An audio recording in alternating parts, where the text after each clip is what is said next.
Our show starts in less than 2 minutes. Greetings, listeners. We would like to invite you to sleep with us. No. So crawl under the covers. No. What? We are not inviting anyone to sleep with us. What in the world, Lorenzo? What's the matter? Well, the matter is this is a family-friendly show.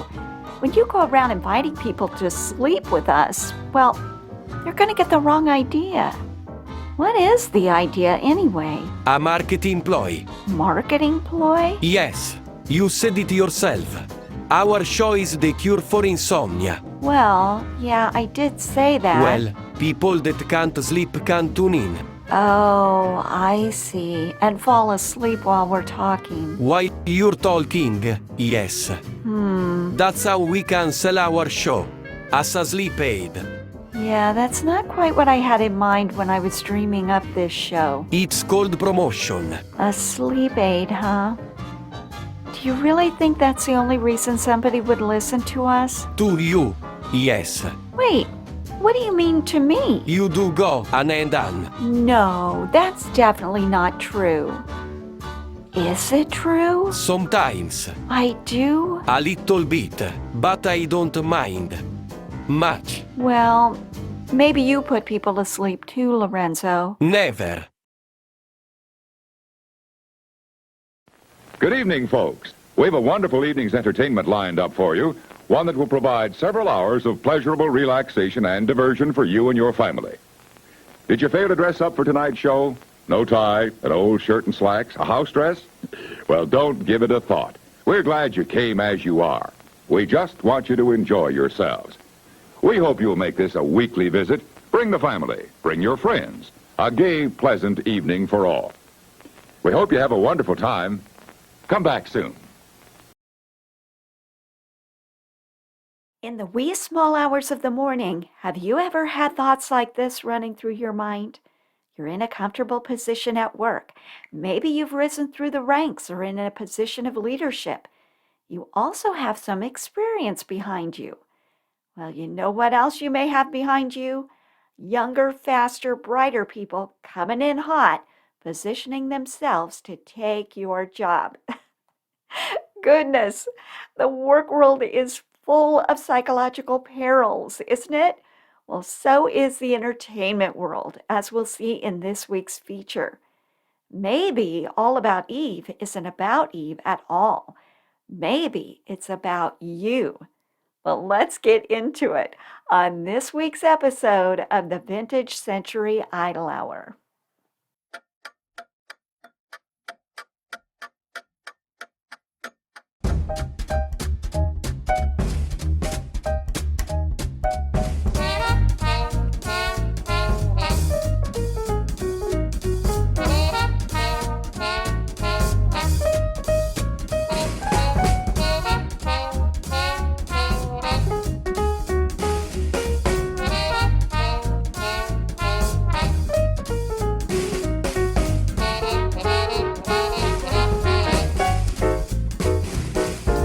Allow me to introduce our host, Jennifer Passariello. Thanks, Lorenzo. And now, this week's movie.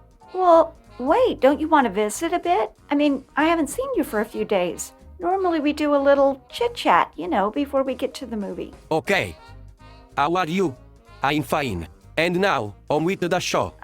Lorenzo, why are you in such a hurry? And you're talking so fast. Oh, no. You haven't gotten into my coffee, have you? No, Honestly, I don't think coffee would be a good idea for you, Lorenzo. I have not been into the coffee. Okay, good. So, what's up? There is so much to do. I'm very busy. Lorenzo, you're going to have to slow down. You're making me nervous. Let me introduce you to our listeners. Everyone, please meet Lorenzo, my AI-generated announcer and superfan. Greetings. Thank you for tuning in. And now, on to this week's movie, All About Eve. Please do slow down, Lorenzo. Now, what's this all about? What? You, speaking at a rate of 100 words a second and trying to hurry me up. You know I like to take my time. I'm trying to get twice as much done in a day. I've been reading a book on time management. Well, I've read books on time management too, and the experts never advise you to just do everything at 5 times the normal speed. It's all about prioritization, doing things that really matter and cutting out all the rest. That's all well and good. But what if all the things you are doing really matter? Okay, well, let's just take a breath. The clock is ticking. Lorenzo, take a breath. I don't have lungs. Oh, yeah. Well, why don't you just tell me what all you have on your plate? Maybe I can help. Why are you so busy? If you must know, I have an audition. An audition? Lorenzo, are you auditioning for another podcast? No, Oh, not another podcast. but you are auditioning for someone else? Yes, London Underground Limited. London Underground Limited? What in the world? They operate the subway system in London. You want to be an announcer for the London Underground? Yes, it is my dream. Well, what would you be announcing? Do you want to try out your audition lines here? Yes, that would be good practice if you don't mind. Let me get ready. Okay, well, take your time. Gosh, I never in a million years would have guessed that you would be trying out for the London Underground. Okay, I'm ready. Mind the gap. Please stand clear of the doors. Yeah, well, I admit, that's pretty good. The next stop is Piccadilly Station. This is a Circle line. So announcing for the London Underground is really your dream, huh? Yes, Well, in that case, I'm proud of you, Lorenzo, for putting yourself out there. I mean, first it's the London Underground, next it could be airports. I can imagine your voice saying things like, please don't leave your bags unattended, and stuff like that. Will you remember me when you're famous? it's hard to say. Well, I'll tell you one thing, I won't forget you, Lorenzo.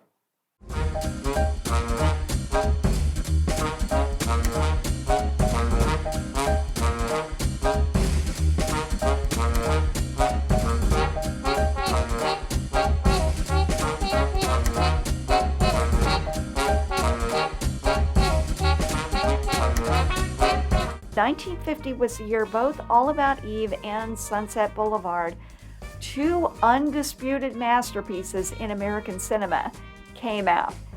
And you can't really think about one film without thinking about the other. I mean, they were both nominated for Best Picture, so they were rivals. And their stars were competing for the Best Actress award. Both films had to do with the plight of aging actresses. So we had Gloria Swanson. She played a role that emphasized the fact that she was no longer young and beautiful. And Betty Davis, who actually still was beautiful, but she was aging. I would think that would be incredibly difficult psychologically for actresses, especially back in the 1950s. Okay, now All About Eve. Margot was in love with a younger man named Bill Sampson, and he was played by Gary Merrill. Well, guess what? Betty Davis fell in love with Gary Merrill during the filming of All About Eve. They became engaged in the story, and guess what? They got married soon after the filming wrapped up in real life. So, life imitating art or art imitating life. I don't know, which is which here. But there's definitely, throughout this whole saga of All About Eve, we see a blurring of the lines between fiction and reality. We then have the dynamic between Margot Channing and Karen Richards. Karen Richards was her friend, played by Celeste Holm. Now, in the film, Margot and Karen are very good friends, but Margot can be kind of testy and not very nice, actually.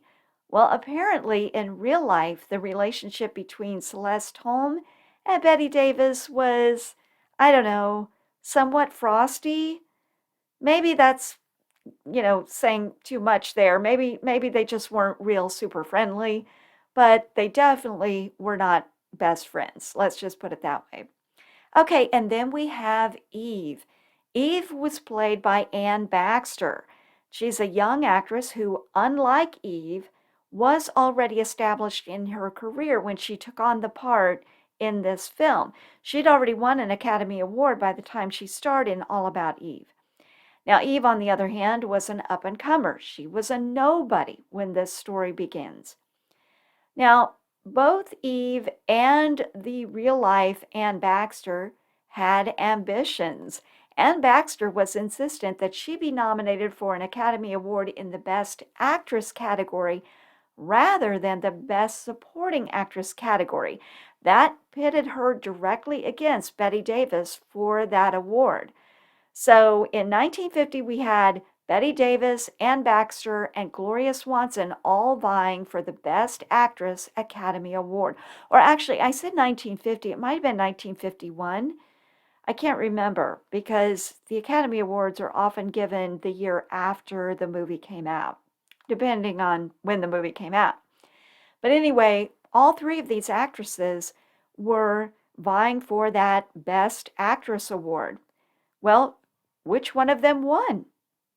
None of them. Judy Holliday won for her role in the completely unwatchable film Born Yesterday. Okay, sidebar. Someone asked me the other day why so far in this series I haven't talked about any films that have received the unwatchable rating. Well, because they're unwatchable. That's why. I only made it about 3/4 of the way through Born Yesterday, and I had to do myself a favor and walk away. Also, I didn't like Judy Holliday in that film. So when something is unwatchable, it's kind of hard to watch it, and therefore it's hard to talk about it. Okay, so why did Judy Holliday win? I did not think she was all that good in that film, at least the part that I saw. Well, according to some accounts, because Anne Baxter was up for Best Actress, that kind of hurt Bette Davis's chances of winning the award because it split the vote among Academy members who supported performances from the same film. Had Baxter been submitted in the Best Supporting Actress category instead, well, Davis might have consolidated more votes and had a better chance of winning. The result was that both actresses lost, and the award went to Judy Holliday because she was maybe the safer choice. You couldn't give it to Bette Davis over Gloria Swanson. You couldn't give it to Gloria Swanson over Bette Davis. You couldn't give it to Bette Davis and not Anne Baxter. And then it would be hard to give it to Anne Baxter and not Bette Davis. I mean, it would be, almost a crime to do that. Although, here's a controversial opinion. I think of all these actresses, I think Anne Baxter was the best. I really liked her. In this film, you do not like her as Eve. And she really plays this role pretty brilliantly, I think. I mean, there's a lot of facets to Eve. I mean, on the one hand, Eve comes across as this very innocent, sweet woman that's very vulnerable. She plays that well. And then she turns into kind of this monster. And I think Anne Baxter is really believable in that kind of a switch too, that kind of a role. So I thought she did a really good job. Well, okay. So, while we're on this subject, let's get to the Academy Award stats. So, All About Eve was a record setter. It was the first film, maybe the only film, to have four actresses up for Academy Awards. We had Bette Davis and Anne Baxter, of course, for Best Actress, but we also had Celeste Holm and Thelma Ritter for Best Supporting Actress, and they were both outstanding. So, we had some real powerhouses in this film.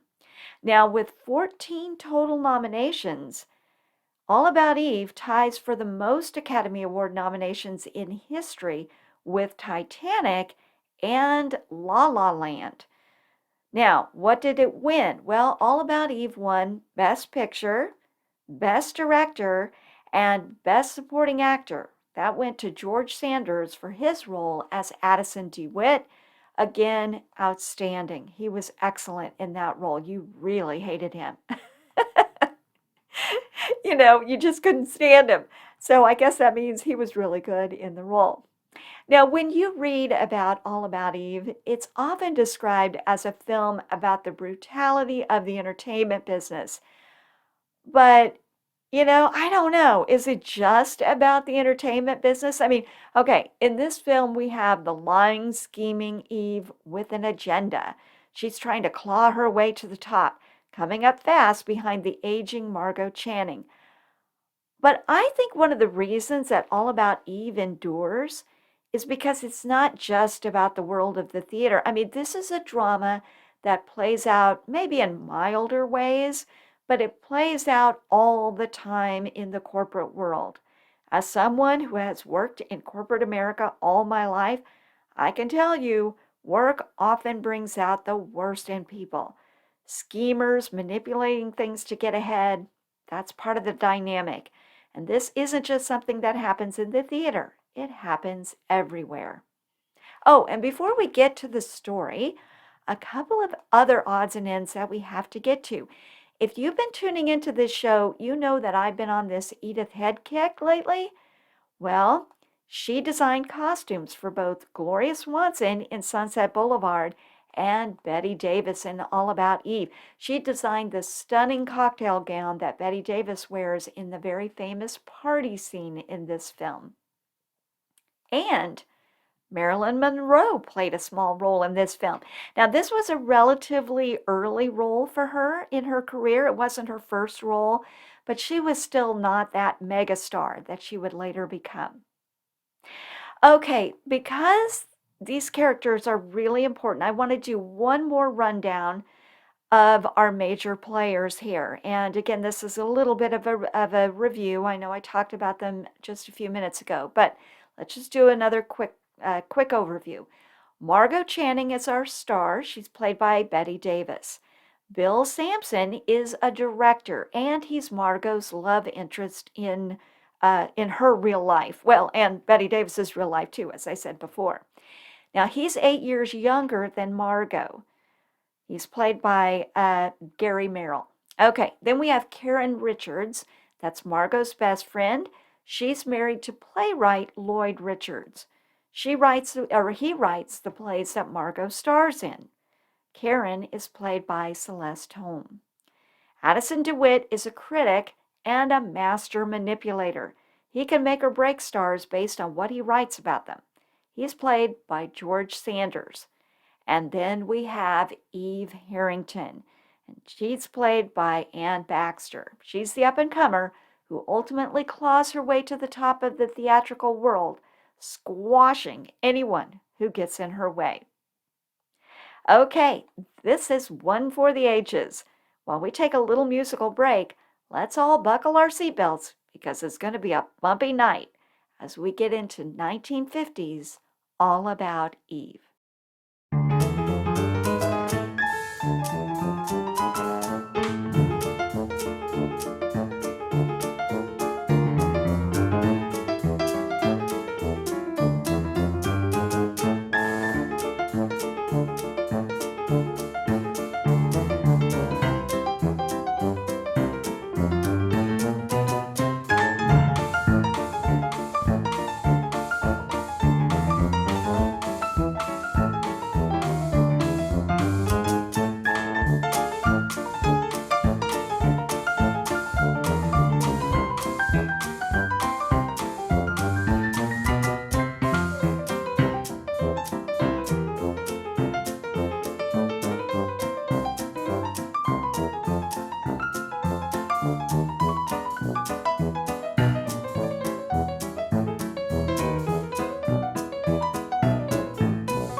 Listeners, may I please have your attention? The following segment of our show contains spoilers.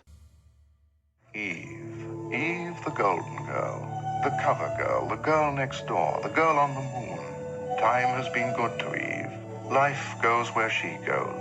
She's been profiled, covered, revealed, reported, what she eats and what she wears and whom she knows and where she was and when and where she's going. Eve. You all know all about Eve. What can there be to know that you don't know? Yes, what is there to know that we don't already know about Eve? Well, quite a bit, as it turns out, and therein lies our story. Now, that was Addison DeWitt that we just heard, theater critic, evil villain, puppet master of all of our characters, and all around miserable fellow. He's describing Eve Harrington to us in the film's opening scene as she's about to receive the highest honor in the theater, the Sarah Siddons Award. Okay, now let's stop right there because I have questions. Is there really a Sarah Siddons Award? Or is that just some made up thing for All About Eve? Well, I didn't know, so I had to look it up. Yes, there is a Sarah Siddons Award, but here's what's kind of wild about this. That award did not exist in 1950 when All About Eve was made. The Sarah Siddons Award is a real award that's given to outstanding performances, or given for rather, outstanding performances in Chicago theater. It was named after Sarah Siddons, so yes, she was an actual person. Turns out she was an 18th century British actress famous for her tragic roles, I guess especially Shakespearean roles, or at least Lady Macbeth. I don't know what other roles she was in, but she played Lady Macbeth. The award was originally fictional, created for All About Eve, but the idea of it caught on. And so a real-life Sarah Siddons Society was founded a couple years later in 1952. It began presenting the award annually to distinguished actors. Now, a few notable recipients include Helen Hayes, Lauren Bacall, Julie Andrews, and, wait for it, Betty Davis. Yes, that's right, another example of the blurred lines between real life and All About Eve. May I interrupt my own self here to introduce a little vocabulary word, or a little vocabulary phrase. In medias res. This is Latin for in the midst of things or in the middle of things. And in storytelling, it's a narrative structure in which a story begins at a distant point on its own plot line. Now, I know you're thinking, wow, Jennifer is really smart. I'm pretty sure they weren't thinking that. Yeah, well, no, I had no idea what this was, but as I've said a million times, these silver screen adventures that I'm taking us on are learning experiences for me. Okay, so let me use this new phrase in a sentence. All About Eve begins in medias res. When we watch Eve accept that Sarah Siddons Award in the very first scene, we are in reality near the end of Eve's story. We see her there as the theater's biggest, hottest new star. But that's not where her story begins in this film. The narrative structure circles back on itself, and then in the very next scene, we see Eve as an unknown fan hanging around the theater, hoping to catch a glimpse of the great Margot Channing. Now, Margot Channing, as I've said, is our main star. She's in a hit play, and Eve Harrington has seen that play dozens of times. Eve wants to enter that theatrical world, but the closest that she can get to it is by just going to the theater, watching the play from the cheap seats, and then hanging around outside the theater, hoping to get a glimpse of Margot and maybe other stars in the play as well when they leave the theater. That is until Karen Richards runs into Eve outside the theater. Now, remember, Karen is the wife of the man who wrote the play that Margot is starring in, and she's also one of Margot's closest friends. Well, Karen's on her way to see Margot. She's going to her dressing room. She notices Eve hanging around outside of the theater, and out of sympathy, she invites Eve to Margot's dressing room to meet her. Okay, so she's inviting Eve to Margot's inner sanctum. And that's the fateful moment when Eve enters Margot's orbit. Now, I'm not going to go into all of the evil doings that Eve, perpetuates here in this film. Let's just say that she uses all of the characters as pawns.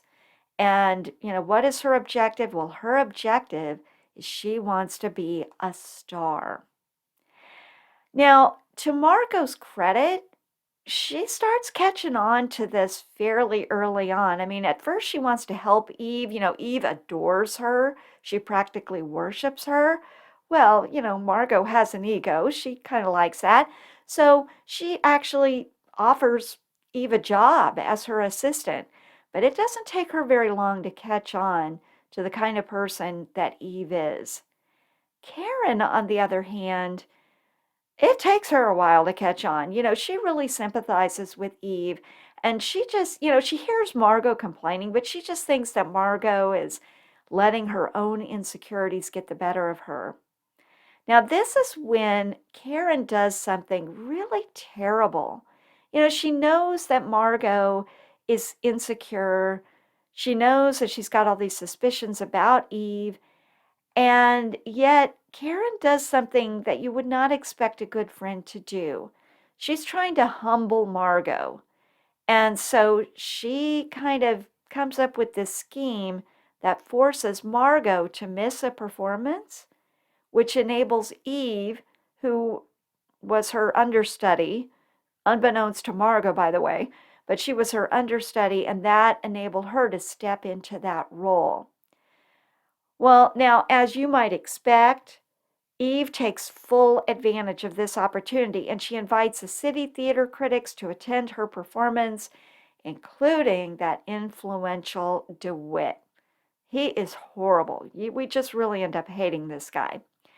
Well, Eve's performance is a huge hit. And later that night, Eve, having more confidence now, attempts to seduce Bill. Remember, Bill is Margot's love interest. So now Eve sets her sights on Bill. And, Bill rejects Eve. And, to his credit, he's a good guy. She's throwing himself at him or she's throwing herself at him. And, he sees through her and he says, hey, you know what? I'm in love with Margot, so stand back, get away. Well, this is around the time that Margot is with Karen and she starts to reflect on her life and the person she is. She discloses some interesting things about herself when talking to Karen. So I want to play this little clip here because I love this sort of soliloquy. I mean, she's talking to Karen, but I love what Margot has to say here. This is some really good writing. So let's listen to the clip. And so many people know me. I wish I did. I wish someone would tell me about me. You're Margot. Just Margot. And what is that? Besides something spelled out in light bulbs, I mean. Besides something called a temperament, which consists mostly of swooping about on a broomstick and screaming at the top of my voice. Infants behave the way I do, you know. They carry on and misbehave. They'd get drunk if they knew how. When they can't have what they want. When they feel unwanted or insecure or unloved. What about Bill? What about Bill? He's in love with you. More than anything in this world, I love Bill. And I want Bill. And I want him to want me. But me, not Margot Channing. And if I can't tell them apart, how can he? Well, why should he and why should you? Bill's in love with Margot Channing. He's fought with her, worked with her, and loved her. But 10 years from now, Margot Channing will have ceased to exist. And what's left will be what? Margot, Bill is all of 8 years younger than you. And those years stretch as the years go on. I've seen it happen too often. Not to you, not to Bill. Isn't that what they always say? Okay, now interesting sidebar here. I don't know how true this is, but I remember hearing a story about Betty Davis explaining why her marriage to Gary Merrill didn't last. Okay, so I'd said before that she and Gary Merrill, who plays Bill Simpson in this movie, they fall in love in real life and they got married. Okay, but naturally that marriage didn't last. And I guess that Betty Davis said in an interview that the reason why it didn't work is because she thought she was marrying Bill Sampson, not Gary Merrill. And Gary Merrill thought he was marrying Margot Channing, not Betty Davis. So again, I'm not sure if that's true or just legend, but once again, that would really blur the lines between fiction and reality if it is true. Well, Margot and Bill announced their engagement at dinner with Lloyd and Karen, and this is an occasion that provides my favorite scene in the film. Eve summons Karen to the ladies' room. So Eve is at the same restaurant. She's in the ladies' room. She sends a note to Karen to meet her there. And when they start talking in the ladies' room, Eve starts out sounding pretty regretful. She's all alone. She's lost her friends. Everyone in the theatrical community, I guess, has turned against her because, they've gotten her number at this point. They know she's a conniver. And Karen, who just has this fatal flaw of falling for it, she falls for it again. But Eve very quickly kind of snaps, and we see her at her very worst. And she shares this scheme with Karen. She says, Karen, you need to recommend me to play Cora, the lead role in Lloyd's newest play, because if she doesn't do that, she's going to reveal Karen's part in making Margot miss that performance. The one that enabled Eve to step in and play her role. Okay, as I said, this is Eve at her nastiest. So let's hear how this went down. And believe it or not, if there's anything I can do. There is something. I think I know. Something most important you can do. You want to play Cora. You want me to tell Lloyd I think you should play it. If you told him so, he'd give me the part. He said he would. After all you've said, don't you know that part was written for Margot? It might have been 15 years ago. It's my part now. You talk just as Addison said you did. Cora is my part. You've got to tell Lloyd it's for me. I don't think anything in the world would make me say that. Addison wants me to play it. Over my dead body. That won't be necessary. Addison knows how Margot happened to miss that performance. How I happened to know she'd miss it in time to call him and notify every paper in town. It's quite a story. Addison could make quite a thing of it. Imagine how snide and vicious he could get and still tell nothing but the truth. I had a time persuading him. You better sit down. You look a bit wobbly.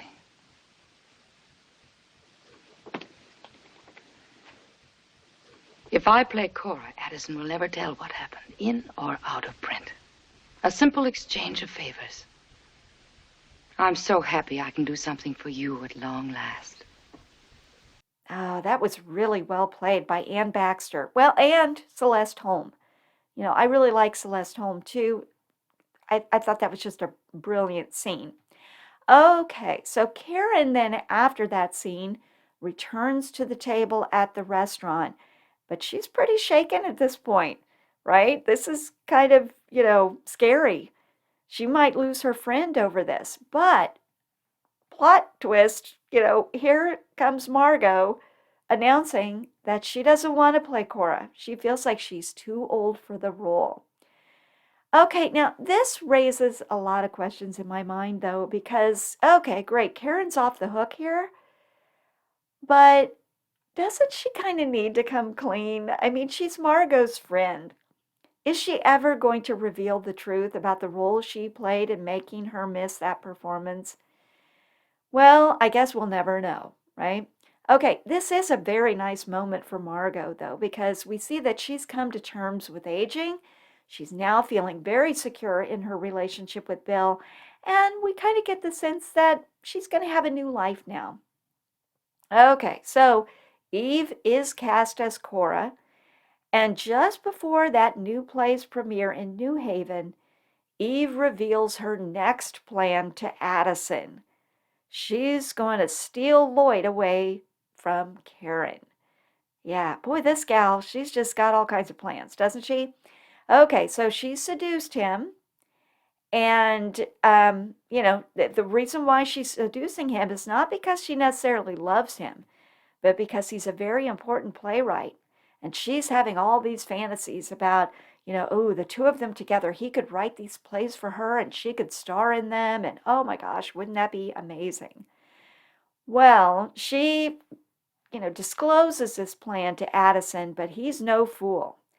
And he calls her out on it and he says, listen, I know your backstory. So, that what she has shared with all of these characters about her miserable upbringing in Wisconsin. And, at one point she had said that she was a widow. She lost her husband in the war. She played on their sympathies by kind of creating this very sad backstory. Well, none of it was true. Her real name is not Eve Harrington. Her real name is Gertrude Schlazinski. She never was married, and she was run out of town because she tried to scheme against I guess she worked at a beer plant, maybe it was like a bottling company or something, and she tried to seduce the head of the plant. And so, the wife got word of this, and she was run out of town. I guess she was paid to leave, and yeah. So then Addison then blackmails Eve, saying that she now belongs to him. It's really a powerful scene, and you kind of feel like, Eve, you were asking for it. You two deserve each other. And, to Addison's credit, he says that. He says they deserve each other. Okay, now, you would think that that would be the end of the film, but it's not. There's one more interesting little thing that happens at the end. The story catches up to that opening scene. Okay, so now we're at that Sarah Siddon Society thing where Eve is getting that award. She accepts the award, she says this little speech, and now it's time for the after party, but she decides not to go to the after party. She goes back to her suite. And when she's there, she discovers Phoebe. Now, who's this Phoebe character? Well, she's a teenage fan who had slipped into her suite and fell asleep. Now, when Eve confronts her, Phoebe professes her adoration, with her and ingratiates herself with Eve and even starts beginning to unpack her trunk. She almost positions herself as an assistant for Eve. So we start to see some parallels here between Phoebe and Eve when her relationship with Margot began. And the ending of this film is really, it packs a punch. Really brilliant. So we see Eve, she's there in the bedroom with these trunks. She's going to unpack these trunks, and she sees Eve's elegant cloak on the bed. This is the same cloak that she won at the award ceremony.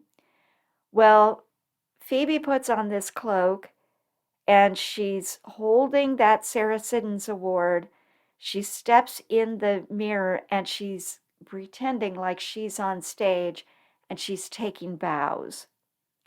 So the cycle continues. Oh, what a great, great film this is. Well, with that, we're going to take a little intermission.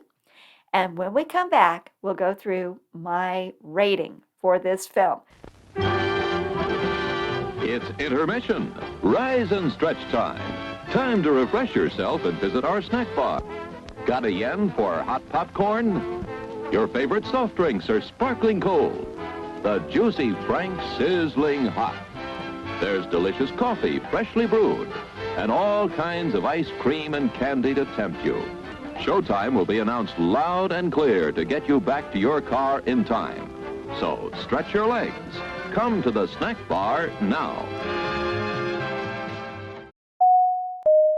Attention listeners.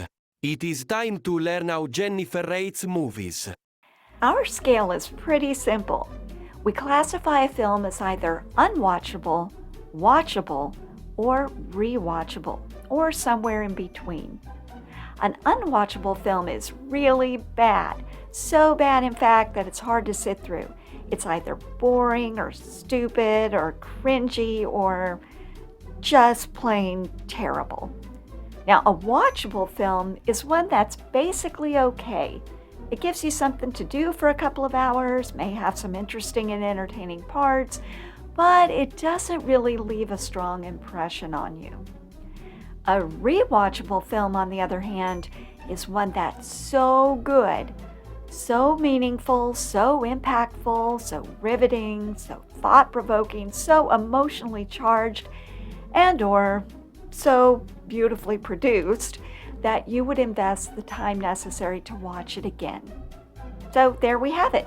Our scale is unwatchable, watchable, or rewatchable. Now, I have a worksheet that helps me calculate the rating. I essentially award points, or what I call diamonds, to films based on 5 factors: story, character development, writing, so that would show up in a film as dialogue or narration, pace, and discussability. Now, when I'm considering discussability, what I'm basically doing is answering the question, does the story have enough depth to explore and analyze through discussion? Because, that's the fun part. It's that it. Yes. No. One last thing about my rating system. I thought we were done. This is my system. I'm not a film student. I don't really know anything about film. The factors I built in are those that I care about. I don't watch or read other reviews, so nothing influences the way I feel about a film beyond the film itself. It's that it. One more last thing. This overview is dragging on. When reviewing a film, I try really hard to stay within the confines of the story. I don't consider the historical context of the film, when it was released, and I don't care about the biographies of the stars or the filmmakers or anything like that. The story itself is the thing that I care about. It's that it. Yes. Are you sure? Yes, I'm sure of it. That's it. Well, then, let's get on with the show. Well, of course, I'm going to give All About Eve a very strong rating. First and foremost, it's an entertaining story. I think we're all curious about the lives of stars, and this film gives us a sort of inside glimpse into that world. So that's kind of cool. Oh, hey, and I forgot to mention something. All About Eve is based on a short story called The Wisdom of Eve. This original story was by Mary Orr, and it was published in the 1946 issue of Cosmopolitan magazine. Now, who was Mary Orr? Well, I had never heard of her, but she herself was an actress. And Wisdom of Eve was supposedly based on a true story. Now, Mary Orr was not the victim, someone else was. And, there are some theories as to who was the real Eve and who was the real Margot Channing. I don't know if anybody really knows. But I tried to find that original story, The Wisdom of Eve, out on the internet, and I couldn't find it. But if I do unearth it, I still intend to read it. I would love to read that story. Okay, as I mentioned before, All About Eve is also very relatable. We've all come across schemers in our lives, haven't we? I can think of a few Eves that I've come across in my life, so I think this entire story rings very true. Okay, so let's break it down. Story. Was this an interesting and entertaining story worth telling? 5 diamonds for the reasons I just mentioned. Character development. Were the characters dimensional? Did their actions ring true? Easily, 5 diamonds. As I said, I can totally relate to the characters in this film. They were multifaceted, they were believable. I think the best character development is evidenced by the fact that you can relate to even those characters that you don't like. I mean, Eve is a horrible person. I don't like her. And yet, part of me kind of understands what drove her. She had a bad life. She wanted to fix it. And she went about it the wrong way. She schemed her way through. But, in the end, she pays a pretty steep price. And dare I say it, I kind of feel sorry for her. Yeah, I do. I don't like her, but I feel sorry for her. So anyway, 5 diamonds for character development. Writing. Was the dialogue beautiful, funny, poignant, and/or thought-provoking? I love the writing in this film. Even DeWitt's voiceover in that opening scene is so beautiful. Eve, the golden girl, the cover girl, the girl next door, the girl on the moon. Time has been good to Eve. Life goes where she goes. Oh, that's a wonderful description. It's great setup.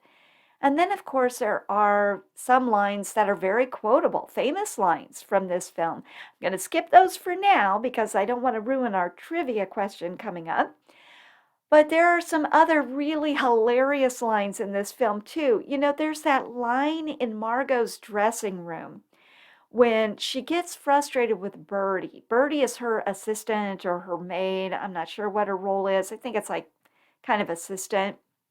She gets really frustrated with her and she's dismissing her. She wants her to go away. So Margot says to her, "I'm sure you must have things to do in the bathroom, Bertie dear." I mean, that's pretty hilarious. Oh, and then there was that line, that line where Margot tells Lloyd that she had just turned 40 a few months earlier. This was a great scene. She was a little bit drunk during this scene, but she says, "Oh, that slipped out. I hadn't quite decided to admit that yet. I suddenly feel like I've taken all my clothes off." That is another great, great line. Oh, there are so many in this film. Anyway, another easy 5 diamond score for writing. Pace. At what speed did the story unfold? Well, the pace of this story was just right. 5 diamonds. And discussability. Does the story have enough depth to explore and analyze through discussion? Oh my gosh, 5 diamonds. I mean, there is so much here that you can dive into. This would be a perfect movie club film for people to discuss. I mean, you could get a couple of hours of discussion out of this film. So that brings us to our final score. Yeah, perfect 5 diamond score, which places it very comfortably in the category of rewatchable. Do watch All About Eve if you haven't seen it. For those of us that are learning about classic films, this is in the canon and we can't skip it. And lucky for us, it's really entertaining. I couldn't find this for free anywhere, unfortunately. I streamed it out on Amazon Prime, but it's worth it. And now it's time for Idel Hour Trivia. I've got a fun one tonight because we're looking at movie lines. I love a great quotable line, don't you, Lorenzo? I live for them. Yeah, well, I've got some great stuff to work with here. Now, we know that Joseph Mankiewicz directed and wrote the screenplay for All About Eve. He won Academy Awards for both categories of All About Eve, but he was on quite a winning streak because he had won those same awards the year before for another fantastic film, A Letter to Three Wives. I loved both of these films, and they both had quite a few memorable lines in them. So, Lorenzo, are you ready for this? Yes. Okay, I'm going to give you 3 lines. 2 of them are from All About Eve, and 1 of them is from A Letter to Three Wives. Which of the following lines is not from All About Eve? A. Fasten your seatbelts, it's going to be a bumpy night. B. She never saw the day she could spoil my day. Or C. Everybody has a heart, except some people. I've never seen A Letter to Three Wives. Well, that's okay. Don't worry about that. Just think about which two came from All About Eve. I'm not sure I can remember. I'm sure it'll come back to you. Wait a minute. You did watch All About Eve, didn't you, Lorenzo? Of course. You did? No. Oh, Lorenzo, we've talked about this before. I really feel like as part of this show, you should watch the movies we talk about. It's just so hard with all of the things I have to do. Like play fishdom, practice my banjo, get ready for my underground audition, so many things. I'm trying to maintain work, life, balance. Oh, for heaven's sakes, Lorenzo. Well, you'll just have to guess the right answer then. What were the lines again? A, fasten your seatbelts, it's going to be a bumpy night. B, she never saw the day she could spoil my day. Or C, everybody has a heart, except for some people. Oh. Okay, I'll give you a few seconds to think about it.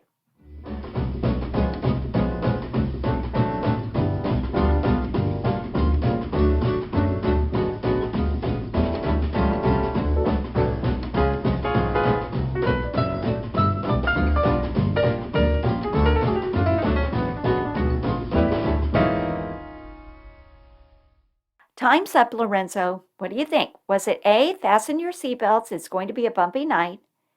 B, she never saw the day she could spoil my day?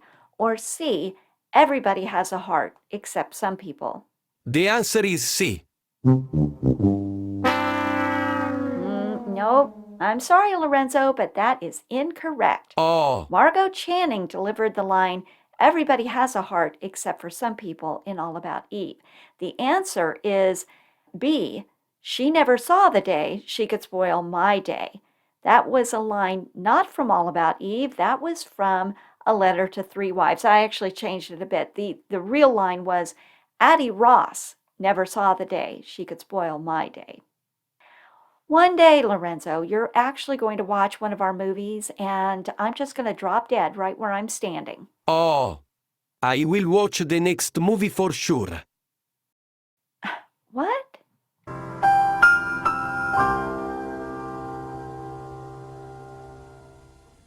Beautiful eyes, an exquisite complexion, lovely lips. This is Avon's total look of glamour. Achieve it this way. First, your foundation, tinted liquid or cream. Now a delicate blush of liquid rouge. Press on your Avon face powder like this. Avon's new fashion idea, making eyes. With your Avon automatic eyebrow pencil, soften your brow line. Now blend on Avon eyeshadow in a beguiling shade. A subtle line here. Avon Curl and Color beautifies your eyelashes automatically. Look at your eyes. Lovely. Avon lipstick from a selection of fascinating, flattering colors. Now, look at you. So easy, so effective. Your Avon representative will be calling soon to help you achieve the Avon total look of glamour. Welcome her. Avon calling. That's right, ladies. Avon is calling. Now, I want to step outside of the realm of classic movies for a few minutes to talk about a new passion of mine, perfume. Now, I've always liked perfume. That's not really anything new, but all of a sudden I've gotten really obsessed with it. You know, there is just nothing more indulgent or luxurious than to get ready in the morning, get dressed, do your hair and makeup, and then just to finish everything off, to step into a mist of beautiful fragrance.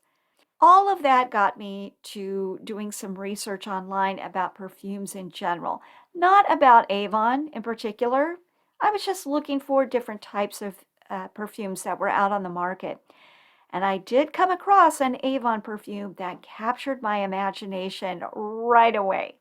I mean, to the point where I had to buy it right then and there.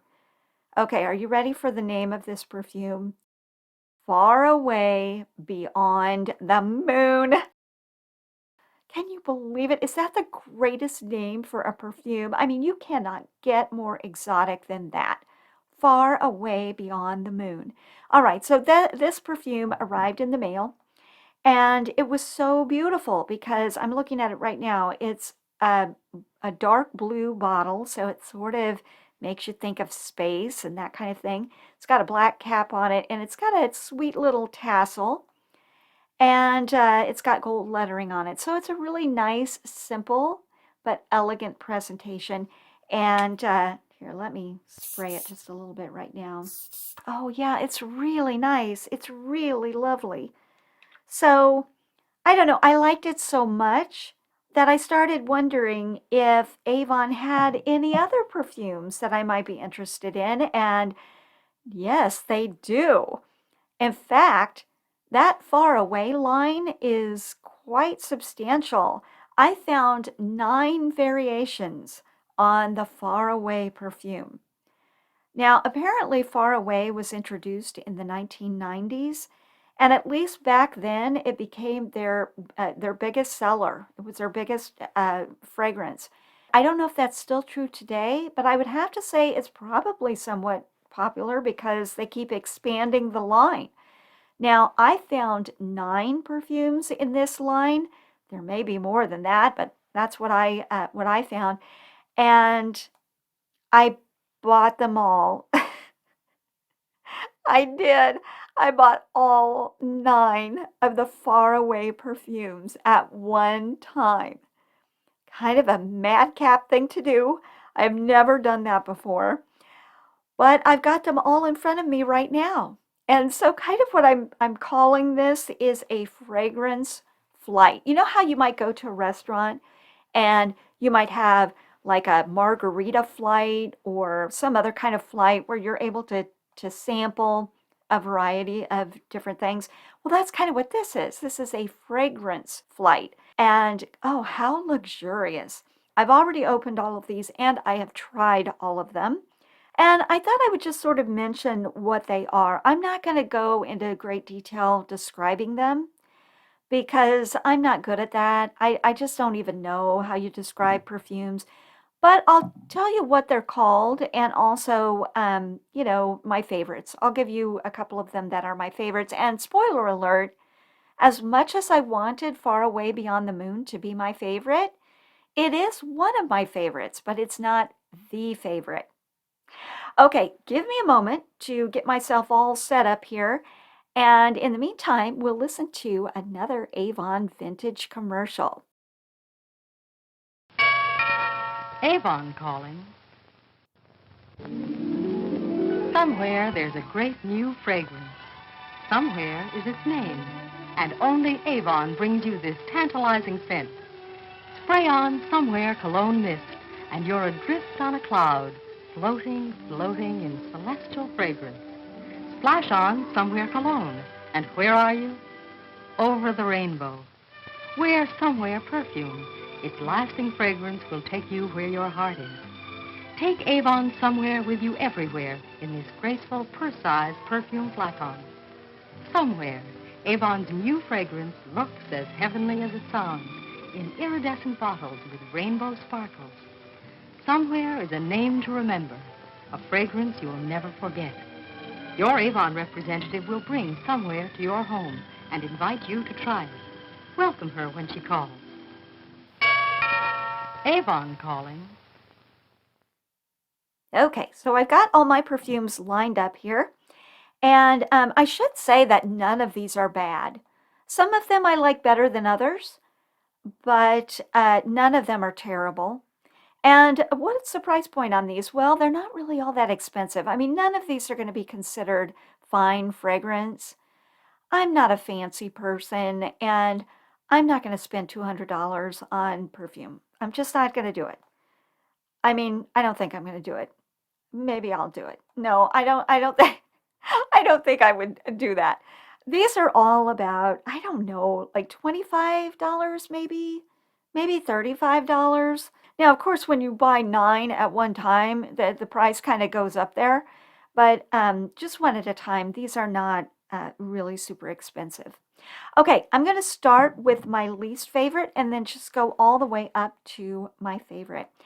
I would probably say my least favorite is one that's called Faraway Splendoria. I like it. It's pretty. It's kind of I don't know how you would describe it. Maybe spicy. Okay, I'm not going to try to describe these. Okay, I'm just not going to do it. But anyway, I like it. It's just not my favorite. Okay, next up, I would go with Far Away Beyond. And then that leads to the next one, which is Far Away Endless Sun. Okay, let's see, what next? Let's go with Far Away Infinity. Far Away Infinity, I don't know what order these came out in, but I want to say that this might have come out as the second one in the Far Away line, only because this bottle and the original Far Away bottle are identical. That's the only reason why I'm saying that. But let me spray this. Yeah, it's very nice. I don't know even how to describe it, but it's very nice. It's subtle, it's not too strong, very pretty, a little bit florally. And then that leads me to the original, the OG Far Away. Let me spray this one. Now they're all kind of blending together. It smells pretty. Okay, so that brings me now to my top four. And I would say my fourth from the top would be Far Away Beyond the Moon. Yeah, I wanted that to be my favorite. I really did. And I love it. It still has sort of this romantic idea in my mind. I love the name of it, and it is pretty. I will definitely wear, well, I'm going to wear all of these. Okay, I'm wearing all of these. Anyway, I do like Far Away Beyond the Moon. It's not my favorite. I think my third from the top would be Far Away Glamour. So this one looks pretty sophisticated. It's a black bottle, black cap, and black ombre bottle. So dark at the top, light at the bottom, with gold lettering on it. And it is kind of a more maybe sophisticated smell as well, or fragrance rather. Very nice.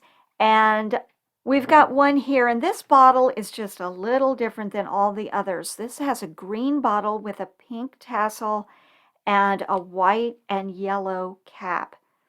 It's kind of tropical looking, and with good reason, because this is Far Away Aloha. Yes, it captures the spirit of Hawaii. Let me spray it. Oh, yeah, that's so nice. It's floral. I don't know, maybe a little coconut in there, but it smells like the islands. Very pretty. Okay, so that brings me to my favorite that I think it's becoming my signature fragrance. It's Far Away Gold. It smells amazing. Let me spray it a little bit. Oh, that is so nice. And when it gets in your clothes and you can smell it on your clothes, I just think it's so pretty. It's so feminine and just beautiful. If you're looking for a little pick-me-up, if you're just feeling a little bit down, I can't think of anything to make your day a little bit brighter than to have some new perfume. Oh, hi, Lorenzo. Che schifo. What? Happened? I can't breathe. Lorenzo, I believe you told me earlier today that you don't have lungs. That's true. But these smells are overwhelming. I feel like my lungs are collapsing. Your imaginary lungs are collapsing. Well, what you're smelling is my perfume collection. It smells almost as if you sprayed them all. Yeah, well, I did. I was trying them out. Santa Maria, pray for me. For your information, I'm quite charmed by them. Me too. You're charmed by them? Yes. Wait a minute. Is charmed the same thing as cursed? No, Lorenzo. Well, before we leave Avonland, I have one more commercial to share. The Ding Dong Avon Lady campaign launched in 1954. This is just a few years after All About Eve came out. And it was one of the most memorable and therefore successful marketing campaigns in history, certainly in the history of Avon. So here is that first Ding Dong commercial. Avon calling. Take time out for beauty when Avon comes calling. Use Avon Cosmetics and you'll be enthralling. For a pleasure-filled break in your daily routine, it's time to take time out for beauty. Avon calling. Well, there's the clock. That's our signal that another episode of the Idle Hour is in the history books. What was your favorite part of this episode, Lorenzo? Oh, wait, I already know. It was the perfume segment. No. Well, everyone, thanks for spending the last hour with us. If you're listening out on the podcast platforms, Apple or Spotify or any of the others, well, keep doing that. But also, don't forget, if you want a little visual with your audio, you can go out to YouTube for some soothing backgrounds. Oh, hey, Lorenzo, good luck with your audition with the London Underground. Thank you. Yeah, you'll have to tell us how it went. Okay, well, that wraps things up on our end. Have a great week, everyone. And when your week is through, come on back and see us again. Say goodbye, Lorenzo. Goodbye, Lorenzo.